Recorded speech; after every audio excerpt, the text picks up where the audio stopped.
Iran और America के बीच हुए कथित सीजफायर समझौते को लेकर नया विवाद खड़ा हो गया है।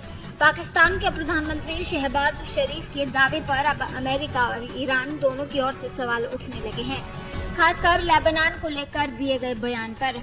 पाकिस्तान के प्रधानमंत्री शहबाज शरीफ की अमेरिका ईरान के बीच कथित मध्यस्थता वाली सीजफायर डील की फिर से पोल खुल गई है। शहबाज शरीफ ने बुधवार को अमेरिका के राष्ट्रपति डोनाल्ड ट्रंप के सीजफायर ऐलान के बाद सोशल मीडिया प्लेटफॉर्म एक्स पर पोस्ट किया था कि ईरान, अमेरिका और अमेरिका के सहयोगी देश लेबनान समेत सभी देशों ने 2 हफ्ते के लिए हमले रोकने और वार्ता के लिए युद्ध विराम पर सहमति दे दी है। लेकिन अब अमेरिकी व्हाइट हाउस ने इस दावे को खारिज करते हुए कहा है कि लेबनान कभी भी इस 2 हफ्ते के सीजफायर समझौते का हिस्सा नहीं था और इसकी जानकारी सभी पक्षों को पहले ही दे दी गई थी। दरअसल युद्ध विराम की घोषणा के बाद भी इजराइल लगातार लेबनान में हिजबुल्लाह के ठिकानों पर तेजी से हमले कर रहा था। इसके विरोध में पहले ईरान ने सीजफायर समझौते के तहत खोले गए स्ट्रेट ऑफ होर्मुज को फिर से बंद कर दिया। इसके बाद ईरान के विदेश मंत्री सैयद अब्बास अरागची ने शहबाज शरीफ की एक्स पोस्ट का स्क्रीनशॉट साझा करते हुए उसमें लेबनान और अमेरिका के सहयोगी देशों वाली लाइन को हाईलाइट किया। सैयद अब्बास अरागची ने एक्स पर लिखा कि ईरान अमेरिका युद्ध विराम की शर्तें पूरी तरह स्पष्ट हैं और अमेरिका को तय करना होगा कि वो वास्तव में युद्ध विराम लागू करेगा या फिर इजराइल के जरिए युद्ध जारी रखेगा।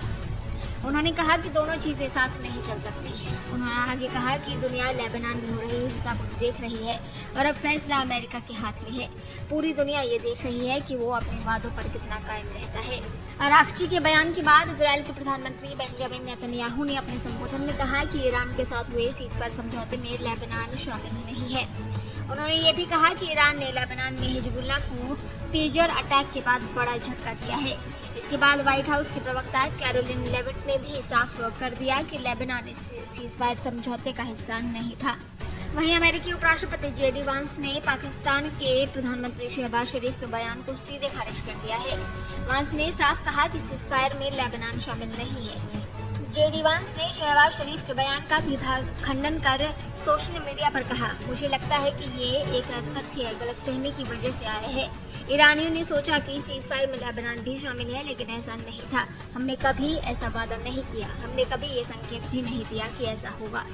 वहीं भारत में इजराइल के राजदूत रूबेन अजार ने उसकी मध्यस्थ की भूमिका पर सवाल खड़े किए हैं।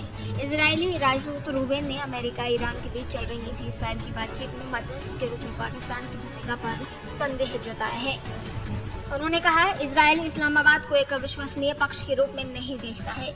आपको बता दें, बीते कुछ सप्ताह से पाकिस्तान ईरान और अमेरिका के बीच मध्यस्थ की भूमिका निभा रहा है और दोनों देशों के मैसेज एक दूसरे तक पहुंचा रहा है।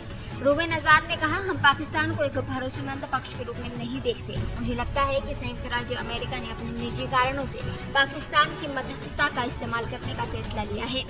हमने अतीत में देखा है कि कैसे संयुक्त राज्य अमेरिका ने कतर और तुर्की जैसे समस्याग्रस्त देशों का इस्तेमाल हमास के साथ समझौता कराने के लिए किया है। हमारे लिए हम जो परिणाम देखना चाहते हैं उस मामले में अमेरिका के साथ तालमेल बनाए रखना बहुत महत्वपूर्ण है। पाकिस्तान की मध्यस्थता को लेकर अब सवाल खड़े हो रहे हैं। कुछ विशेषज्ञों का कहना है कि शहबाज शरीफ का बयान सीजफायर की असली शर्तों से मेल नहीं खाता, जिससे सीजफायर की शर्तों को लेकर कंफ्यूजन और बढ़ गया है। ऐसे में अब सवाल ये उठ रहा है कि जब अमेरिका और इजराइल दोनों ही लेबनान को सीजफायर का हिस्सा नहीं मान रहे हैं, तो क्या पाकिस्तान के प्रधानमंत्री ने जानबूझकर ईरान को गुमराह किया था या फिर अमेरिका ने अंतिम समय पर अपने वादे से पीछे हटते हुए समझौते का उल्लंघन किया।